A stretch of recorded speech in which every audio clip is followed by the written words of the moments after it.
Ở đây. Ai mua xe cho con? Thích không? Đã không? Ừ.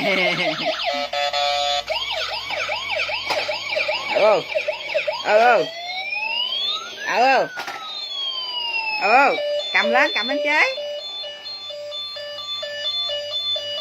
Ai mua xe cho bé Bảo? Bảo ơi, ai mua xe cho con?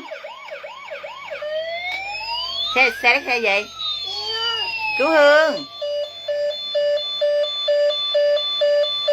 Thích không? Con thích không? Đã quá ta. Bảo, xe này xe gì nữa?